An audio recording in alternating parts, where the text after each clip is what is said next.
你是安全驾驶吗？你还说你不慌，你这明显慌的一批。就在这里，本来我就慌，现在我更慌了。大家猜猜我们今天要来干嘛呢 ？Let's go！ 我真的不紧张，我一点都不紧张。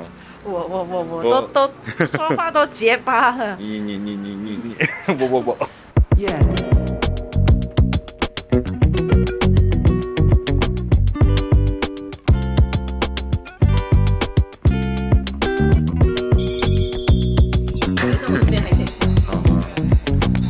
嗨呀，大家好，我是 Anko。大家好，我是 Max。我是马来西亚人。我是中国人。好，是那听到他们这个自我介绍呢，如果说有关注到他们的这些视频的朋友，就肯定是非常熟悉的。文化上面其实都是华人，其实没有很大的差别的。但是呢，地域的关系，因为那边是四季嘛，我们这边就只是热。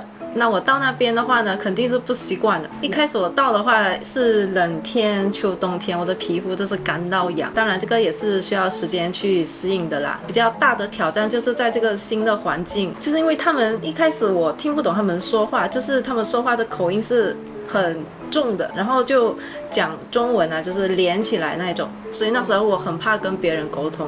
然后也不敢自己一个人行动，所以我觉得这个对我来说是在异乡蛮大的挑战的啦。那你是怎样克服，就是说跟人之间的沟通？跟人之间这个就是要碰一下壁了，碰的越多的话，你的那个挑战能力就越来越强，好像打怪升级一样。最初的新手，然后到现在就变成高手这样子啦。虽然现在也没有很厉害，但是可以自己行动，然后跟别人沟通这样子。那边的方言跟我们这里的方言也是差很多。他们城市跟城市之间的方言其实都有很大差别，其实听不懂是很正常。那你对合肥话了解多少？来一句嘞。就是厦门是哪个早上的热头，小孩是明天的希望。差很远呢，跟华语。厦门是小孩，哪个是明天，就明天日头就是太阳，就是明天咯，希望咯那种感觉。这一开始我是吃不惯那种螺蛳粉啊、麻辣火锅那种，因为我刚到那边嘛，我都是咖喱脑袋，就是咖喱口味那种。后来就对螺蛳粉非常的狂热，现在就是很上瘾。没有试过的朋友一定要去试一下，就是上头。就想吃这里的美食了，就想要吃拉沙、锅烙面这些了，就是非常的南洋风味的那种东西。对，从小吃到大。最大的不同就是对我来说，街上的有很多我看起来像外国人的人，因为我看华人就像是感觉就是本国人嘛，然后可能看别的种族就像外国人这样，比较陌生的面孔了。就是可能就是不同种族。对，在马来西亚毕竟是多元种族，对，我们有一般族，我们有土著，我们有马来人、印度人都有。这点就是从眼睛看上来是最不一样的。当然，就是刚才讲的这个语言方面，其实对我来说是一个更大的挑战。对吗？都是讲华语啊。对，跟华人是没有错，但是比方说我一般出门嘛，然后其实很多场合它是不会有华文或者有英文的标志的，很多都是马来文。哦，这个我是真的看不懂。你会嘞？说几句一下。萨杜杜阿迪嘎，谢谢大家。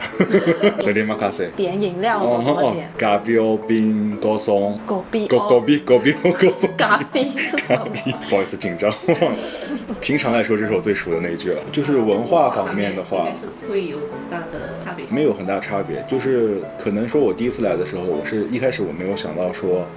马来西亚的华人对这个传统文化保有那么好，这个我真的以前是从来没有考虑到的事情。现在是中场休息，那岂不是后面就没有话题了？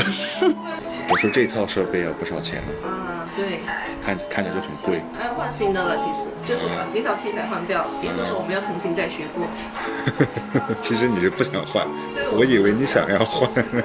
这应该不便宜，我觉得。贵呀，这个话题我们刚才聊过，你刚才玩手机没听到。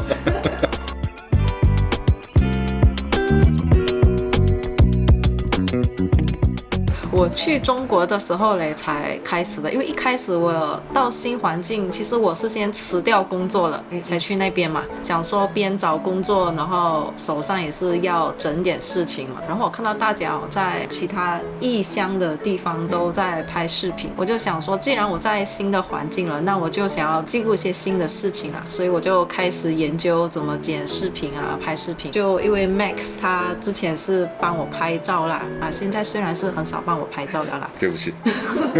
就是他负责相机跟画面那一块了。后来正好又遇上疫情的事情，也是开始重新会对生活有一点思考吧。然后从那时候我开始觉得可能要更多的跟家人啊，包括让他跟他的家人啊都要多相处多待一待。然后我们俩就在考虑说怎么样可以找到一种方式能够更加自由的在两个国家之间不停的访问吗，旅行吗那种感觉。一开始这个应该不在我们俩的考虑的范围内。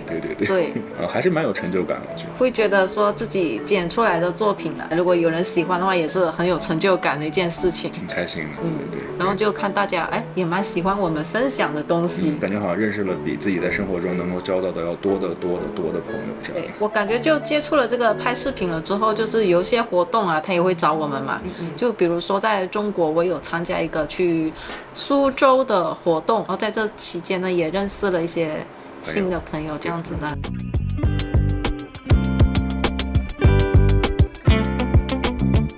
我们是边拍完一部呢，就在想另外一部，就是没有计划那一种感觉。有时候灵感比较多的时候就是洗澡的时候有共鸣啊。其实也没有这么的想到就是他们啊，我就是想要拍我这边的生活给他们看哦，就很远嘛，他们可能看不到我在这里是干嘛的。可能有时候他们就是打电话，可能也没有办法聊到很日常，对，可能就是光在聊天，他没有办法去了解到他现在的生活状态，可能通过视频会更加的能够展现他的生活了。就每一个季节都会干一些我在马来西亚不曾做过的一些事情，就除了解锁自己的经验以外呢，我还可以分享给家人这样子啦。还有半小时不到。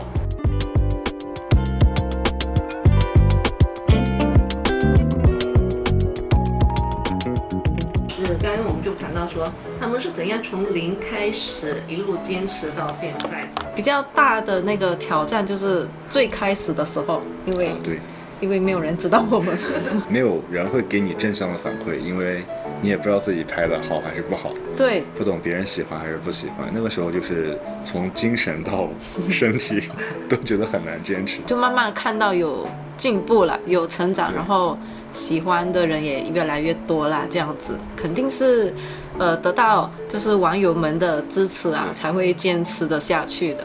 会有人表扬你的时候，会觉得对，原来还是可以坚持下去的，我没有那么烂。毕竟也没有人教我们怎么做，就一开始真的什么都拍啊，就看哪一个好啊，反馈怎么样，这样子就自己慢慢的摸索啦。那还记得说你们拍的第一条短视频的内容是什么吗？记得嘞，就是很笨。有段时间我们俩很想要做副业卖咖啡，然后我们自己拍了一个咖啡的宣传广告，应该没有人看过，很快就很深。我已经把它删掉了。已经删了，应该把它留下来才对，那是一个历史的见证。有留在某个平台了，这个就让大家自己去找，本人不愿意再看。就是考虑它是第一条视频的话，我觉得还行，挺美的。那你们一路来的话，你们这个主要的这个视频内容会关于到什么？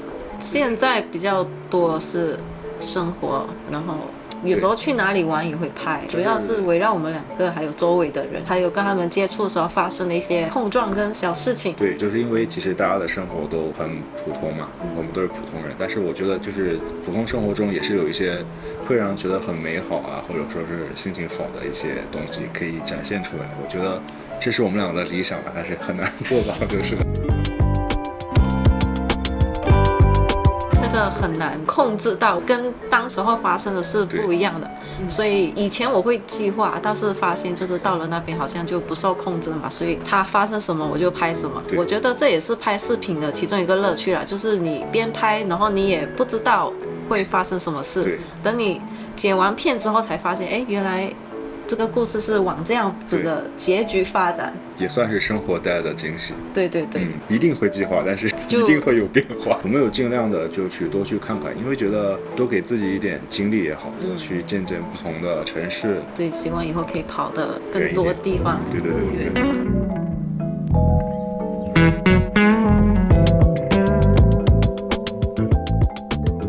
人生啊，人生是个很难掌控的东西。这个话题好大哦。干脆不规划算了啊！不变应万变。对，即使规划的话，就是计划赶不上变化嘛。我现在是走一步看一步，比较近的事情就是希望的频道越来越好咯。怎么说呢？就是现在的时代，生活的改变其实很大。像以前拍照都是一个很专业的事情，大家现在都有手机了，拍视频也是大家都有手机了。我觉得以后可能也会有我们现在还想得不到的变化。所以呢，拍视频可能又变成其他的职业，可能又去做别的事情。这个要看以后的生活是怎么变化。目前我觉得还算是我们的兴趣，算是挺幸运的。他给我的挑战比我上班的时候还要大，因为上班其实我不用做得很好，我上面就有人帮我承担。但是很有成就感，也不讲成就感，就是有这种自我价值体现的感觉嘛。虽然没有那么强，但是还是有一点。我觉得这个是很好的一个感觉。对对对。那就希望说你们是混着就会混得越混越好，是吗？谢谢。对，这还是要看大家的支持。是的。我们今天也要祝福这个 Echo 和 Max 呢，以后就是一切的平安顺遂，越做越好。好，谢谢。谢谢，谢谢。那我们谢谢 Echo 和 Max 今天做客我们的音乐下午茶，谢谢你们。好，拜拜。是，拜拜。已经直播完了。觉得会红吗？肯定红，对吧？因为很烫。紧张吗？不会吧？会啊。我紧张吗？你觉得我紧张吗？还可以啦。